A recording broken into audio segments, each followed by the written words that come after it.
Hello, and welcome to Redefine Parenting. I am Venu Keller.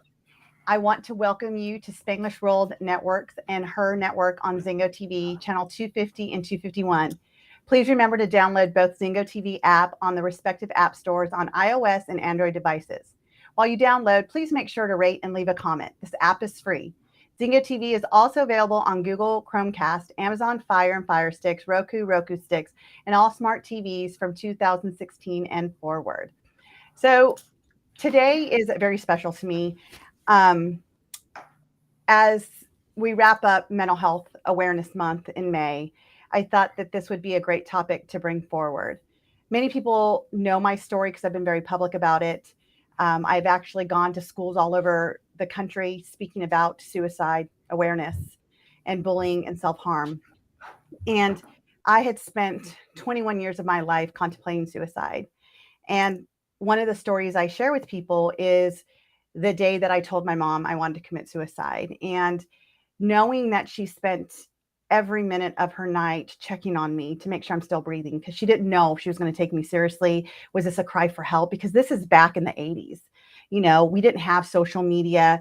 We didn't have cell phones where people can call and say, hey, check on Venu or whatnot. It was, we had regular phones and that was it. There was no other contacts. If, you know, my mom couldn't ring my cell phone up in my room and say, hey, are you good?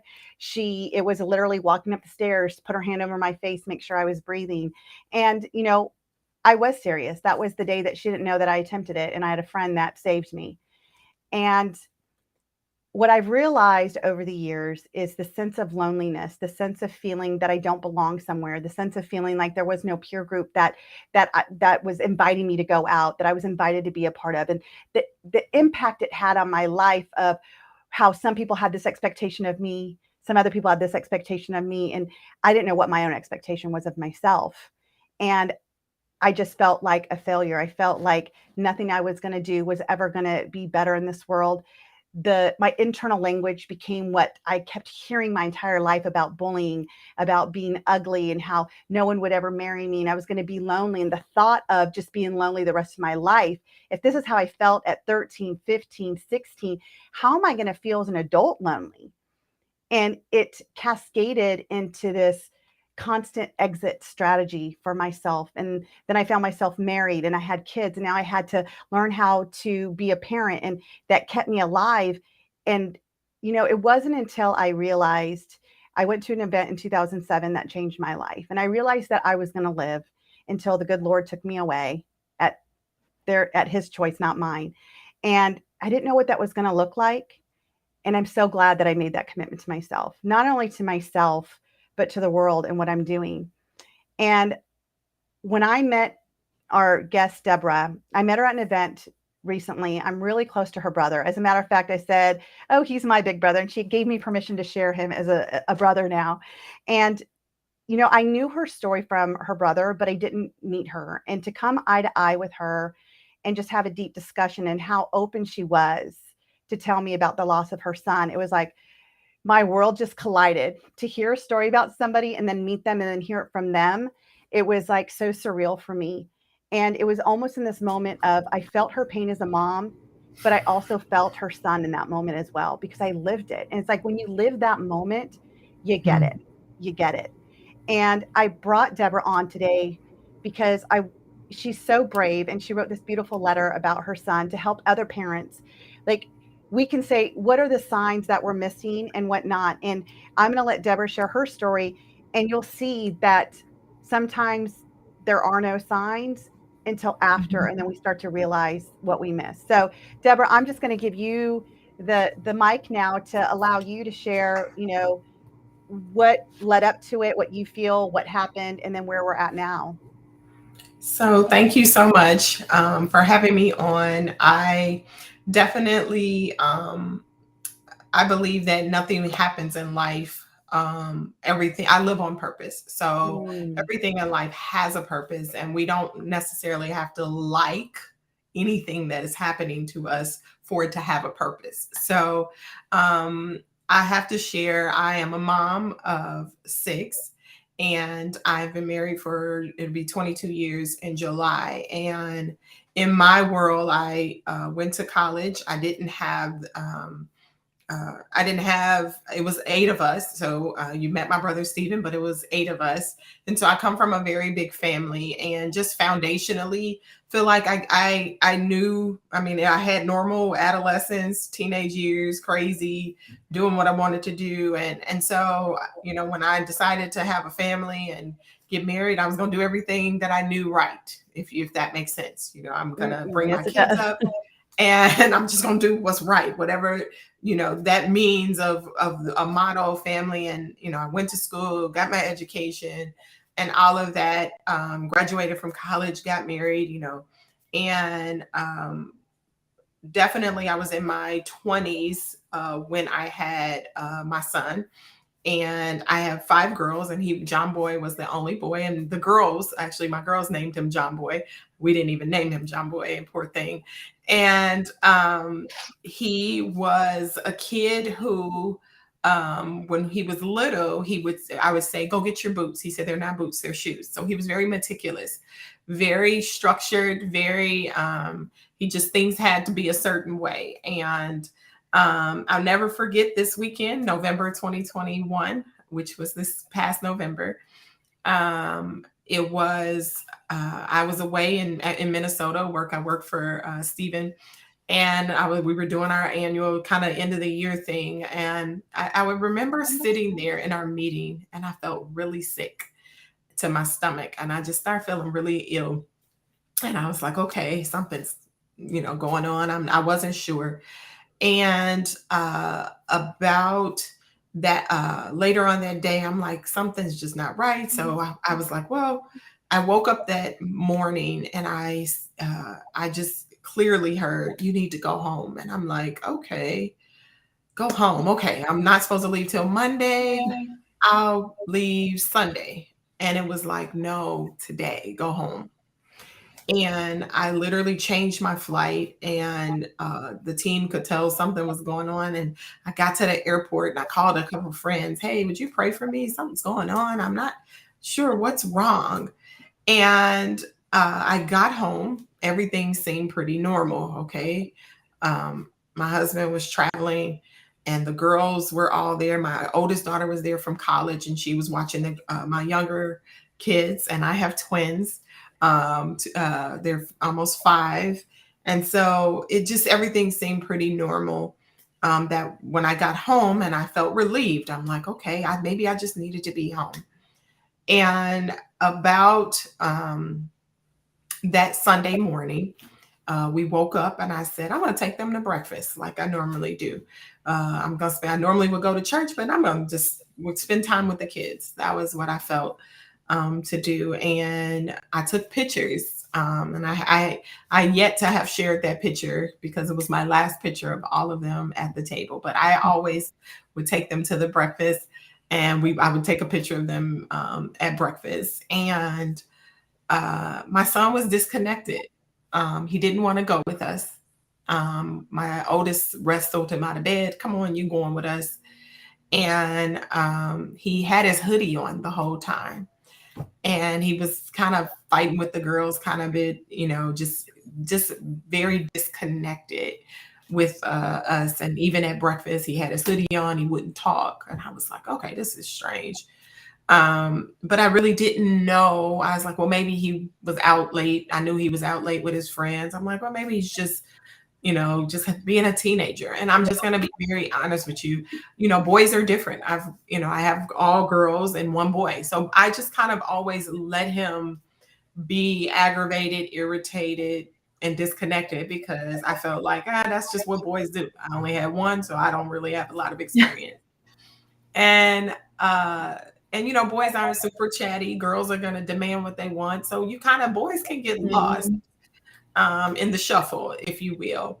And he had just turned 18 years old in October 2nd. And I really, honestly, he was in his senior year. And as I look back at the school year, when we talked about college, he was like, I'm not going to college. When we talked about the future, it made him afraid. Mm. You could tell that there was, and I was starting to talk to a lot of different friends because I saw he was just not wanting to. Every time we talked about the future, I could see him withdraw a little bit. And so going back to that Sunday, it was time for us to take our daughter back to school, and my husband had made it, and we are in the car, and I had left him at home, which wasn't uncommon. I always kind of leave him at home because he's just not wanting to go, and so I left him at home, and my husband halfway down the road got sick and said, "Take me back home. I don't feel good.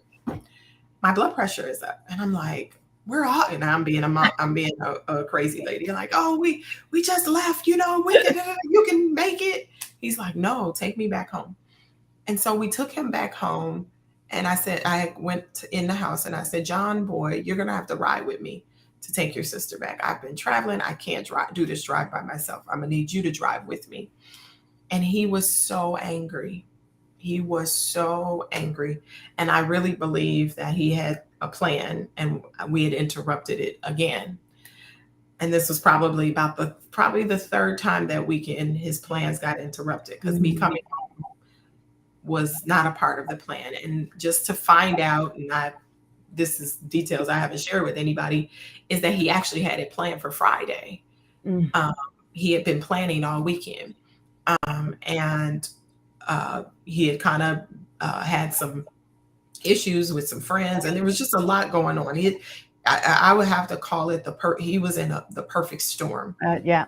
So many parts of his world that just were disrupted, Colliding. and they were colliding. And we got back home, and he was angry the whole ride back and forth. And it was a normal Sunday. I was in the bed, and I was kind of relieved, like, okay, there's nothing wrong. I go to bed because I'm exhausted from being away. And about 8 o'clock, my husband says, "Hey, would you go get us some Wendy's?" And he would always go get us some food, or, "Hey, can you get the whole family?" Mhm. And he went with no problem. And uh, about 9 o'clock, we probably all passed out. We were asleep.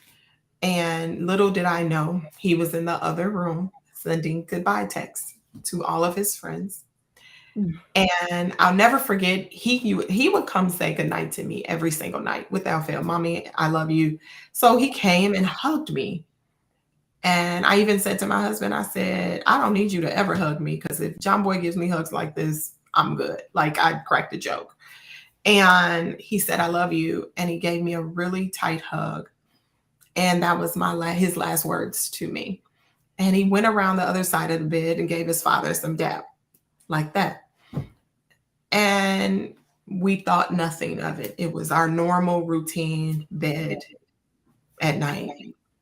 And about in the other room, little did I know, he was sending messages. He was encouraging his friends, telling them who they were going to be. Mm. He was, uh, "God's got you." And he had made a decision. And that was hard for me to realize, that he had his struggle and the peace that he had made with himself, and he had sent his sister a text. I mean, it was just kind of it was unreal, like like in a movie type of Mm. unreal. And about 11 o'clock, we heard a sound, and my daughter, who's 15, came in the room and said, "Mommy, did you hear that?" Her room was right across from his, but his door was closed. So I said, "Yeah, I kind of heard that, but maybe it's just something fell off the wall." And we all went back to sleep. And about 1 o'clock in the morning, the police knocked on our door and said, "I think you need to check on your son." His girlfriend called and said he's been sending weird texts. And I walk in the room, and there he was. And so, um, to this day, I can tell you there is nothing in my existence could have ever believed that I would encounter this journey. Mm. Mm. And, I think that, first of all, thank you for being so raw and real. Like, I always get tears in my eyes when I hear the story. And it's different when you know somebody versus reading it on the news, or reading about it, or somebody tells you that they have a friend that did it. Like, it's so surreal just knowing you and knowing your heart and knowing like what you're doing in the world to make an impact in other people's lives. So just thank you for just being so raw and real. And I know that this is especially hard for you right now, because as we got on today, you said, Vinu, I made a commitment to you, so I'm here. But I've been silent for a couple weeks. I've been having a hard time.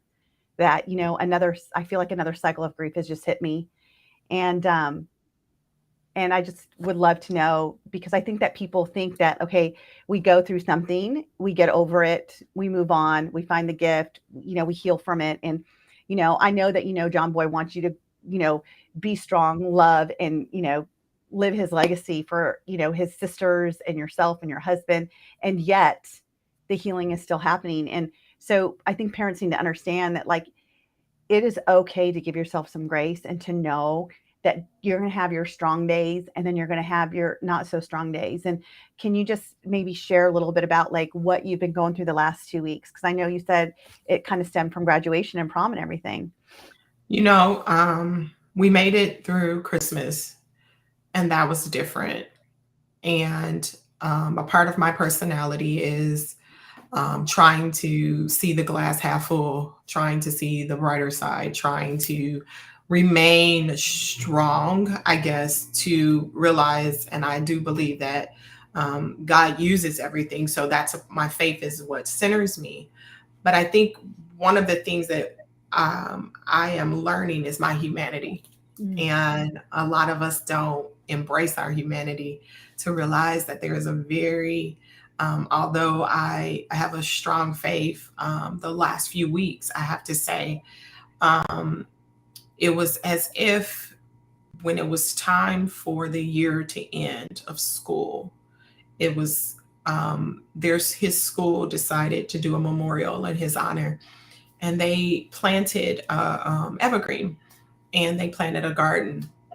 And I think that that was my pivotal crash because it was the reality that this part of my journey of with him was over, of his end as it relates to high school, as it relates to all of the memories that I would do so much in my, I have an oldest daughter. So I would do a lot of special things for them around this time. And I was excited about, and, I gave all of them the eighth grade graduation. So to realize his eighth grade graduation pictures actually showed up in my feed, and I'm like, oh God, 4 years, and thank God for Facebook memories that they wipe you out every day, every time. And I was a sharer, so I shared every memory about my kids. I loved sharing their journeys, and he was a basketball player. And so this last few weeks have been probably the most difficult for me because it was a realization that these memories that I were special to me of mile markers, I wasn't going to have the opportunity to share those with him. Wow. Kind of just brings it back again, right? It just brings back those. And it's so interesting because through all of our journeys in our life, we think we get through something, and then something like hits you, and it's like, wow, like it brings you right back, like opens up that wound one more time, right? That Yeah. you think is healing. Yeah. Yeah. And so, I think that one of the most important things is that you said is that if somebody would have told you this was what was going to happen, there was no way you could have foreseen it. I mean, he got you Wendy's, he had conversations with you. I mean, in that moment, I think all of us can say that, yeah, she didn't miss a beat. Like, she didn't miss a sign. It wasn't like, I mean, I know you shared in another story, like he was cleaning up his room, he was doing laundry, like normal teenage stuff, right? Like, Yeah. get ready for your week. And so looking back now, what is it that, like, what are some of the signs? Because I know that this might help other parents. Like, what are some of the things that parents can, what are we missing? I would say isolation. And I would say the last 3 months of, I think that one, we never knew that there was going to be this thing called a pandemic. And we never really understood how it was going to impact our children in a way that socially, emotionally, what isolation does to them. we never really understood that they had a community of people, that a part of their development was their high school experience, Mm. was a part of their social interaction. We think that education is everything, but we don't realize that education and social are, they go hand in hand. And I Mhm. honestly, I can tell you, I can show you pictures of his eyes from the time COVID started, the child he was from freshman and sophomore year, to his pictures when you see him junior year, going into his junior year, and coming out looking at his senior, his homecoming pictures from senior year.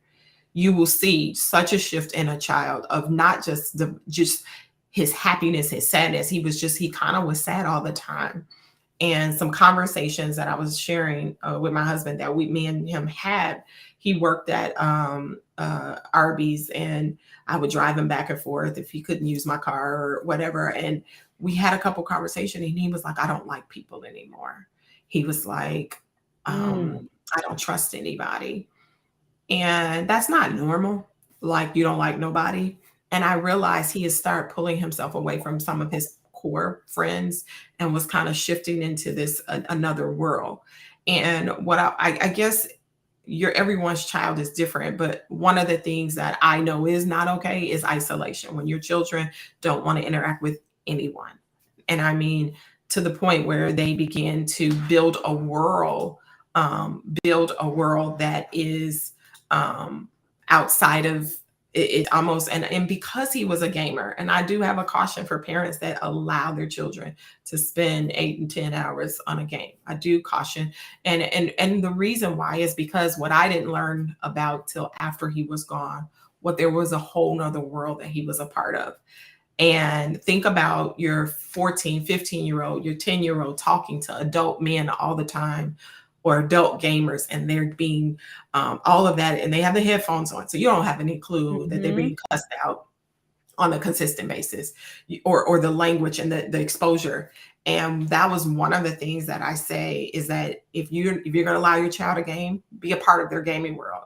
If not, if you're not going to, it's with anything that doesn't have restraint, like it doesn't have boundaries. And those were one of the things that I learned a lot more than I wanted to know about his gaming world. And it was heart wrenching to find out some of the things that I was exposed to in the gaming world. Can you share some of that? Because I mean, I'm even curious because I work with, I work with kids, right? Like on a daily basis, I'm coaching teenage kids and I'm coaching these parents and I'm telling them like you got to put boundaries around these video games. And I said, when you want to spend time with your kids, do what they want. If they like the video games, get in the video games so you can understand their model of the world, because we keep trying to pull our kids in our model of the world the way it was. We're not living in the way it was. We're living in a new dimension of this world, this country, everything we're dealing with. And so I'm even curious, like, what are some of the findings that you found? Like, share with us. So, because I have twins too that are becoming 10 next month, and they're just getting into a little of the roadblocks and stuff. Thank God that's it yet. And my older son's like, Mom, let him get on PS5, let him like get on the internet and I can play this game with him. And I'm like, no, Connor, he's not. And he's like, come on, Mom, you're too strict. You're too strict, Mom. I said, he's only at 9. He's only 9. He doesn't need to get on the internet. You want to play with him? Come over here and play with them, but I'm not letting him get on. And then I have like pressure from like other parents, like, oh, Vinu, it's not a big deal if he's playing with his brother. Like, help me to back up my story why I'm saying no. What was interesting? One is there is no boundaries. It's limitless. And so there are adults that play for money. And my son has started playing for winning awards and monies, but he was playing with people all over the world. And I think that the Discord and the Twitch and all of those worlds, they're not concerned about your children. They're concerned about, it's a money making, membership driven app or platform. And so one of the things that we were kind of going through the computer, and it was like, it would be like, if I get 10 likes, I'm gonna kill myself. If it was like suicide was like became normal. It was like a norm. It was like, think about dying in a game. You're just dying. It's not really a big deal. So there's a disconnect of reality versus real life. I promise you, if my son really understood the impact and how this would impact our family. That wasn't his heart. That wasn't, but somewhere he became numbed to what was real For sure. versus what wasn't real. Mm. And I'm not saying that he what was delusional, but I on many levels, I think that the pressures and the different dynamics, I'm talking about over time. I'm talking about progressively, something made him very comfortable in the decision to say, you know what, I don't have to do this anymore. And so I think that it's not to say that video games are bad, but I feel like as a parent, one of our jobs is to help provide structure and boundaries and to see something a little bit differently than what they see. The problem is we've been inundated with so many things you know, I'm guilty. In the back seat, they're screaming. I hand them a phone. Please be quiet. I mean, we've what the behaviors we as adults. I'm not talking about kids. I'm talking about us. Yes, We sacrifice for convenience. we And do. what are we sacrificing? And that's the question you have to ask yourself. You know what? I get 4 hours of quiet time because I know that child is on their video game at least 4 hours. So I can know they're safe. But are they safe because they're in someone else's world? Mm. So if we're gonna be a part of their lives, and God is trusting us with these children and these to bring them up and to help nurture them and give them, are we really unplugging ourselves to for convenience sake to say, well, I'll just hand them a device of something that really we're not a part of. And I guess that it's not a soapbox for me because I really believe every child is different. I believe that the point I want to make is parent engagement, not Right. go every parent in America go rip the video games out of your child's life. That's not what I'm saying. What I am saying is we have to be a part of their worlds. And sometimes that causes us to have to be inconvenienced, and it's worth it because somewhere along the line we unplug too. Mm. And I had 6 kids and you have 6 kids. So you know about being outnumbered. And it's just like, okay, let me get this one, take care of this one, this one. Right. And I have to say, I was too busy. And I'm going to admit it. I was just too busy. And that's where I did a whole talk on presence, and like presence starts with us, and then it models to our kids. And you hit on so many good points, because number one, it's almost like, now we're going into this whole thing called metaverse, and people are watching, concerts on metaverse and stuff. It's like almost like the last 10 years has been preparing us to understand how the worlds are going to morph together. And our kids know this better than we do. I'm going to tell you that right now, because they're living it. They've been sucked into the video game world, understanding first it was a game system, now it's internet, so now you can play with everybody. And I will say, like, when COVID was happening, it was really just difficult, because what happened was that was their only way to connect with people, the Mhm. outside world. And Right. it's like our kids have lost, a lot of them, not everybody, but over the years, I think it's coming back, but they lost that whole way to engage with people face to face, to feel the energy of being someone's presence, Mhm. having that joint conversation of watching someone's facial expressions and hearing Mhm. them and understanding their gestures, versus just hearing a word and taking a tonality and creating your own meaning of it. And it is understanding their model of the world, and we have to get into it. Like, I have lots of boundaries. I think my husband thinks I'm too strict, but like, even on YouTube, I watch how my kids language changes towards me, and I'm like, I have to remind them, I'm like, I am the mom, like, I am not your friend, and God help you if you're talking to your friends this way too, but you will not talk to me this way as your mom. Mhm. And I'm listening in the background noise. Again, I'm not so much get on a video game, but I'm like, okay, go ahead and watch YouTube or whatever, kids YouTube, and the languaging and how these kids are talking to their Mhm. parents, how they're playing pranks on each other. That finally, about a month ago, I said, you're only allowed to watch YouTube if it's going to teach you something. Like, teach you how to sew, teach you how to play soccer better. Like, it has to be a tutorial that you're watching on YouTube, or you're not watching YouTube. And I watched both my twins have a breakdown, and I said, you're addicted to it. And that was the Mhm. first sign of, like, when you take something away from your kids and they have an outright temper tantrum, a meltdown, because they can't have YouTube, they can't have that video game, there is Mhm. an addiction there. And we have Yeah. to ask ourselves, what need is that filling? What are they getting from that? And if Mhm. they're getting their source of connection and that becomes their internal language. I said something in the beginning with my own story, is that my internal language became what the bullies was telling me all these years. Yeah. And now the internal language is what they're hearing underneath That's those so good. headphones. And That's it's so good. becoming, and they, like you said, Deborah, they can't decipher what's reality because they're talking to somebody versus what is preparing them to enter a world that this world is trying to, go in. And I wish I Yes. had more information about the metaverse, but I really am trying to not get into it because I don't want that to succumb my life. I don't want this to take over. I want us to bring awareness to, like you said, how do we unplug? How do we, the new word in our question in our life should be, how could I be inconvenienced today to spend more time with my Yeah. kid? Yeah. How can I be more inconvenienced That's really today good. to spend more time with my kid, to hear what's bothering them, what's been great? I tell parents all the time, and I'm guilty of this. Like when I raised my two boys as a single mom for like 8 or 9 years, I was working 3 jobs to put food on the table. I lived paycheck to paycheck. And I was still trying to figure out, who am I? Do I want to even live anymore? Because in 2016 was my end date. Like that was the day I was going to go after my son graduated high school. He was the last one I had at the time, and because in my warped thinking, it was, well, I've raised them, I've done my job, they're not going to go live with my ex-husband, who I didn't think was a great influence, so they'll be okay.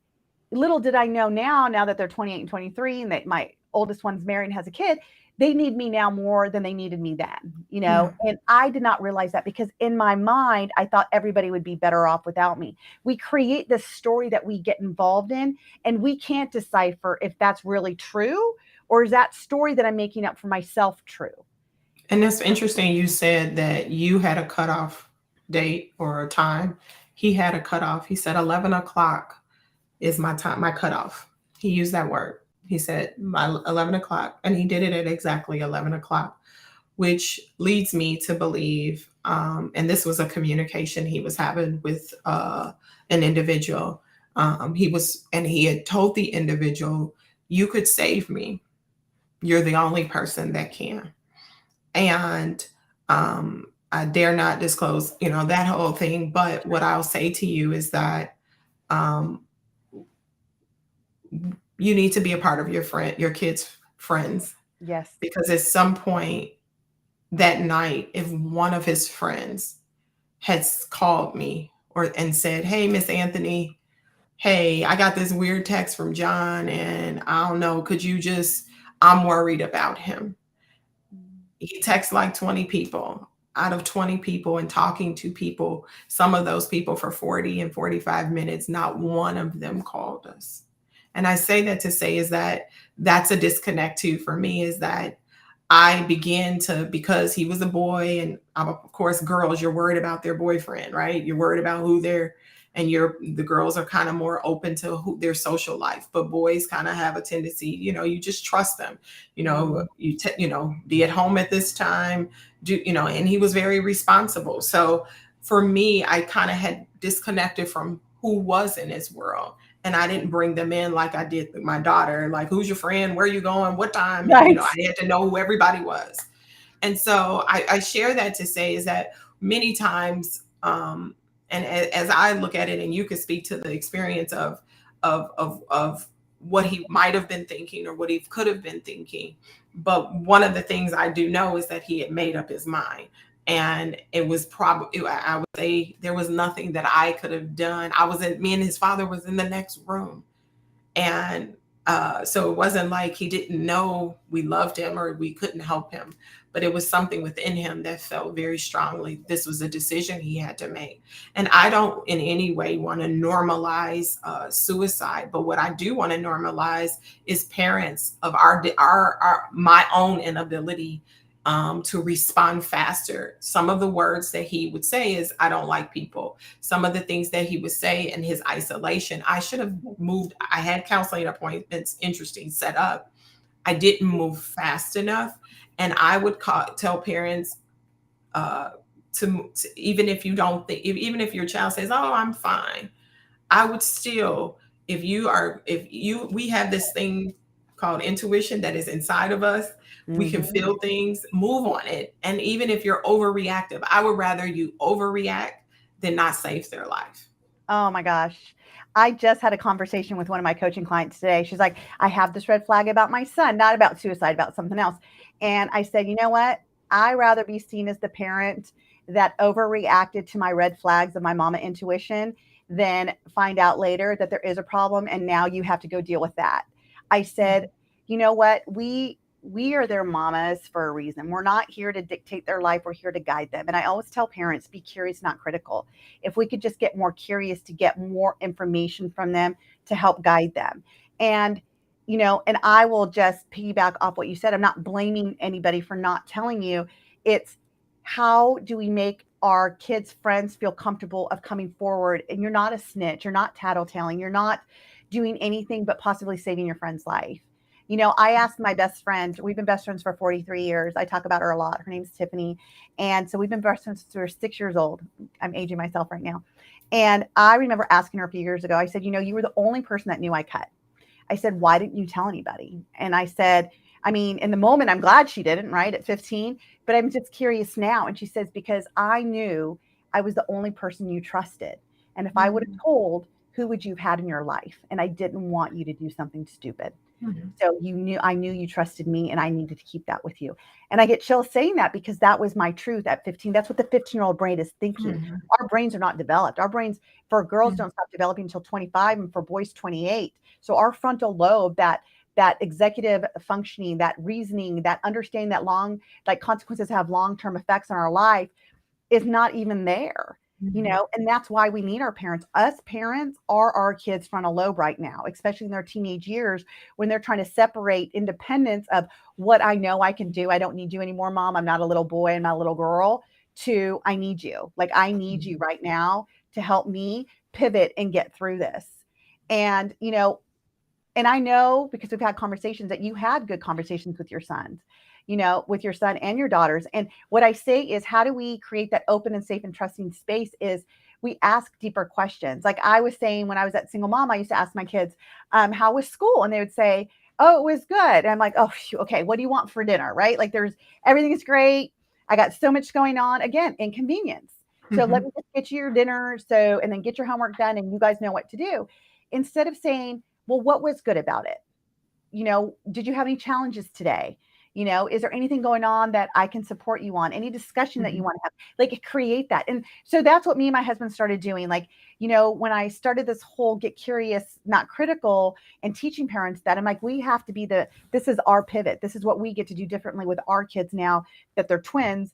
And we ask that all the time. Like, even in the morning, I ask them questions to put good questions in their mind. What do you want today to look like?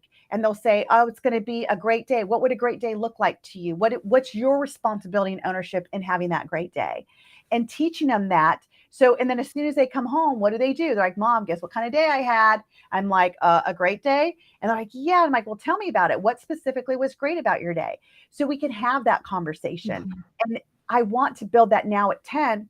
So when they are 18 and they are going through things, because God knows what this world's going to look like 8 years from now with this whole metaverse and going more and more electronic, getting away. We're just disconnecting. We're like distancing ourselves from the world as we know it.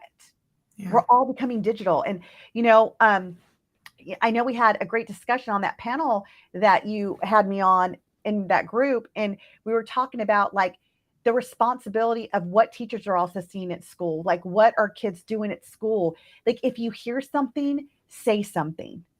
If there's a conversation you're having with your friend and you don't want your friend to be upset and you're having this conversation and it is awkward, if you don't want to reach out to the parents, reach out to someone else that you trust. Yeah.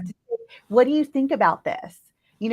This is what, John Boy's texting me and like, it's kind of weird, and go to your own parents and it create the conversation because you don't know if that conversation might save a life. Yeah. Yeah, I can say that if I look back at the years, this was a progression of him suffering in silence, and I do have to say that I do think that I'm not going to say he woke up and it was a one day instance. I do think that the future scared him. I do feel that COVID brought a lot of the if whatever was underlining it kind of brought it to the surface. Whatever, his private struggle, it enhanced it. So I won't say, I don't blame it fully on that, but I will say it, him being at home and having to just kind of sit in the room doing homework all day, and they had loaded them up and they couldn't keep up. Sometimes he was feeling like a failure. A lot of times, sometimes I would be like, what are you doing? And I mean, his grades were crazy, and then he would get them all together and put pressure on himself to get it all together. And so I look at the progression throughout the years of his struggle. And one of the things that I would have done would be to get him some help sooner, to help him navigate the complexity, because he had hard times with complexity. That would be another where he could not sort complex things began to frustrate him, and he would shut down and get very quiet. And so those are some of the things. I don't know, let me say it this way, I don't know where all of my journey is taking me. Let me say that. What I have had to learn to do, to any parent that is experience a child committing suicide, is almost like you have to find a new world and build from ashes, because you what you thought you knew, you think you don't know. And I still have 5 other children that are dependent on me, and to not parent them even in fear of losing another one. Or And so I encourage parents not to parent in fear, but parent with what you know. And if you don't know, find people that do. Many times parents suffer because we feel like we gotta know. Somebody told us we have to know what we're doing all the time. I don't know where we got that from. Well, hence this, like, that's why I call this redefined parenting, because I feel like this is what it's all about. We have to redefine the way that we parent. We have to, it's not just, and I'm not putting any of the labels down: conscious parenting, mindset parenting, helicopter parenting, like whatever the labels are, let's just take them away and just be the parent your child needs you to be. Because, like you, Deborah, 6 kids, 2 of them are stepdaughters. Like, I have to parent in so many different facets, and each one of them have their own personalities. Like, if I talk to one way, I'm not going to get a response. But if I talk to them this way, I'm going to get a response. And so it's just knowing how to connect with your own child. How do you connect with them? And again, like, even going to like the shootings that we're having, like, that are so devastating on my heart. It's like, people say, oh, well, I saw this post, I saw that post. Then tell somebody. Mhm. You're not going to be the snitch. Like, and if you are the snitch and it didn't come out to anything, you know what? You've entered in a world that you're doing something about, instead of being quiet. Be an Yeah, upstander, not a bystander. Like, see something, say something, because that's the only way that yeah, we're going to be able to come together as a society to start changing that. We have to be able to open up to our friends. And, someone left a comment saying, amen, we are not their friend, we are their parent. And it's a fine line, because I have so many parents that say to me, but what if they hate me? They're going to like you tomorrow. Let them hate you today. If they hate you, you're doing something right. If your kids yeah, hate you one moment in your life, you've done something right. And I yeah, try to tell my kids, no doesn't mean that you ask the wrong questions, or I think I don't trust you, or you know what, I'm just in a mood. No means that maybe we have to have a discussion about it. No means that, hey, I've been there and the results that you want are not going to be in that. No means that I need more information. We have to teach our kids not to be afraid of the word no, and yeah, be open to, okay, can we discuss this? Can you share with me? So when a kid asks you why, when you say no, a lot of us, and I know this because I have 6 kids, why to them means, if I get the information, maybe I can manipulate mom to give me that yes. mhm, I would also like to open your mind to why also means that they want to understand the logic of the no. Does no mean we need more discussion? Does no mean that I'm not understanding your meaning and you need to give me a new meaning? So allow your kids to have that discussion, to tell you. And the other thing I want to touch on, we have like 10 more minutes, is that I have clients that do isolate. but it's their normal behavior. They're very Right. introverted. They're artists. They like to draw. They like to paint. They write poetry. They have a couple of friends. They make every coaching appointment with me. So they're not isolating from everybody. They do more time with their family now. So they're out of their room. We have their door open now. Like there's things that we did. And I get why the parents are very cautious. It's like isolation equals depression, depression equals suicide. Not always. I No. think what Deborah was saying is her son's generalized behavior changed radically, but it was very subtle in the type of conversations they were having. And, it was just another discussion, maybe because it seems like John Boy was kind of worldly too, like when he was like reaching out to his friends, going, man, you're going to do this in the future and stuff. He was very futuristic for some people. But is it possible maybe the future really scared him, especially after Mhm. COVID? As adults, we have to look at what did COVID do to us? Nowhere in my mind when I started seeing the toilet papers off the shelves and the paper towels that we were Yes. going into a pandemic. Like there was thoughts of lockdowns and this and that. And everyone was like, no, people are being phonetic about it. Like it's going to be fine. And then a day we wake up and it's like the USA is in lockdown now. Like we are now Yeah. like Italy and all the other countries. And it's like, okay, they can't lock us down more than a week. We're going to have like a week vacation, right? And then Mhm. we're into 2 weeks, and then we're into 2 months, and then we're into 6 months. And it's like, are we ever going to be able to get out and know life as we've known it before? And it's like that was the big pivot. And if we had a problem with it, just imagine what our kids were going through. And we're adults, we can articulate it to people. Some of our kids couldn't, They you know, couldn't. couldn't find the words of, what, mom, I'm constantly online with this class. I don't feel comfortable staring people face to face. It's hard for people to do that. They're turning off their cameras. Their teachers will make them turn it on. And then all the work and the homework and not having the guidance to know if you're doing it right. And then you watching your grades fail from that. And I'm going to tell you, parents, one thing your kids don't want to do, they don't want to disappoint you. Right. They do not want to disappoint you. And the moment they feel they're disappointing themselves, they go into their mind like, if I'm disappointing me, what is that going to look like to my mama or my daddy? So we have to be more supportive. I have parents a lot of times, and therapists, coaches, we all set our rates, and sometimes they're not conducive to what people can afford. And yet, if people can't afford my coaching, I always give them resources to go to because I want them to get help. You know, Mhm. and the other thing is for me personally, I couldn't put a price tag. I would do whatever it took. If I know this therapist or this coach is the right one for me, and in my gut, just like my gut tells me something's wrong with my kid, they're the ones I'm going to figure it out. I'm going to figure out the Yeah. finances because I'm going to choose you to get me through this because I believe in you. The value's there. So, don't let money stop you from getting help. I have to agree with you, and I think that many times, as we're removing the stigma, um, if you would on the outside looking in, my family looks pretty normal, right? Um, and that's part of the problem. We judge books by their covers, and we look at that. And one of the things is just taking the stigma off of. I coach clients for business, and I help. I actually in the last 2 years, I've helped probably five people, either the life coaching or therapists, create a business. And one of the things that I thought about is when I was working with them, I was like, we have a doctor's appointment for every part of the body except the mind, Except for the mind. because we've made it a taboo. We've made it something's wrong with you. I don't want to be categorized like that. I don't want to be stigmatized. And I hope that through my son's journey, that the lid of this thing is taken off Mm. completely, and that people will look at my family and say, you know what? It looked like they were doing everything they could have done.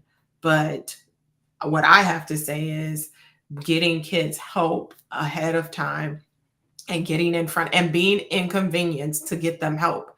We will be inconvenienced and sit at a soccer field, a baseball field, a basketball field. We will do everything to make sure they're great in their academia and sports.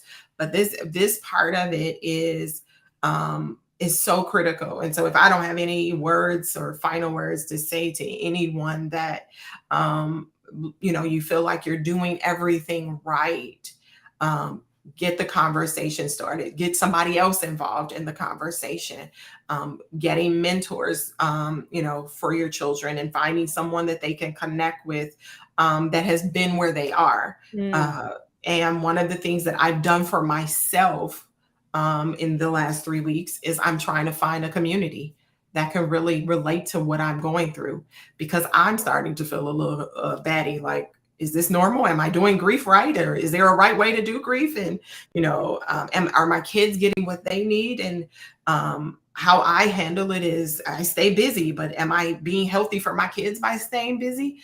So I'm still in process, and I want to share that, is like, I don't have this thing figured out. And, many times people will look at your strength and equate that to a resolve. And I don't have a resolve. I don't think I'll ever have a complete resolve. I've come to terms with the fact that he is gone. But one of the things that I really believe is this community, redefine parenting, is so critical. And we need to make parenting the biggest job ever. Like, right now, our kids need us. And sometimes we allow our marriages, sometimes we allow our jobs and the noise of this life to cause us. And they're the only people that didn't ask to be here, correct. Yeah, that's what my period. son tells me all the time. He's like, I didn't ask to be here. And I said, no, and I'm glad you are, because I'm going to tell you, my kids are my biggest teachers. They, all of them, all six of them, have taught me something about myself and to do better. And if you know better, then do better. And that is so critical. And it is time that we come together and we stop, you know, self-beating. Like, the parent guilt has got to stop. Yeah. And my husband even mentioned this the other day. He's like, because I feel worse for giving them this consequence more than they do. And I said, exactly. So you don't give it, and then they have a free will to get on YouTube again, because it's like, well, dad felt bad. So get out of the parent guilt. Be the parent your child needs you to be right now for them in this world today, in this digital world, the social media world. Somebody put a comment saying, smartsocial.com is a great resource for parents to relate to games. I also got the Gab phones for my kids. Like, my kids have phones, but there's no internet on it. I can track them as a GPS. They can call and text just like normal phones used to be, because I want my kids to have the freedom to be able to talk with friends, to talk with me when I'm away. And yet I don't want them to have the pressure of social media. I have Google Family Link on all their tablets so I can make sure what is going on. Any Yeah. message they get, any game they download, it has to go through me. Even if it's a G-rated game, it has to go through me. Yeah. And it's inconvenient. Okay. It is inconvenient for my And phone. inconvenient might be it costs the membership or it costs something. Correct. And you know what? I tell them, when I get a moment, I will look at the game. Like, I'm not just going to approve it without looking at what am I approving, because like you said, like, one of the things I got from this today, Deborah, is we so conveniently tell our kids, you know what, I'll be with you in a minute. That minute turns into an hour, and they're on their tablet or their video games. And we think they're being preoccupied. So it gives us some grace to do what we need to do, because we're not guilty of not spending time with them. And we have no clue what's going in their ears that we can't It's true. hear. We have no idea. And so, boundaries. Just like I tell this to parents, your house is your boundary. You lock the door, you feel safe. Without boundaries around our children, how are they ever going to feel safe? How do they know? They don't know how much you care because of what you say. They know how much you care because of what you do, how they feel, the behaviors you have with them in that interaction with them. Take time to hear them. Hear them to understand them. Don't hear them to respond. Don't hear them to judge. Yeah. Create that open and safe and trusting space, because the worst fear is losing a child, especially when they Yes. had a choice, especially when they had a choice. So, Deborah, thank you again so much for Thank doing you. this. Thank you, those that tuned in. I hope that you guys found so much value through this amazing woman's story. Um, Deborah, I'll continue to pray for you to go through Thank this, you. because that's what you're going to do. You're going to grow through this opportunity. And, his life wasn't in vain. There's something bigger that's happening. And this was his way of contributing to it in his own way. So thank you all for joining us. Thank you again, Deborah. This show can be heard on Spanglish Radio Network. Please check out SpanglishWorld.ca for all the news and programming. Spanglish World, watch it, hear it, read it, download it, and live it. Thank you so much. Thank you.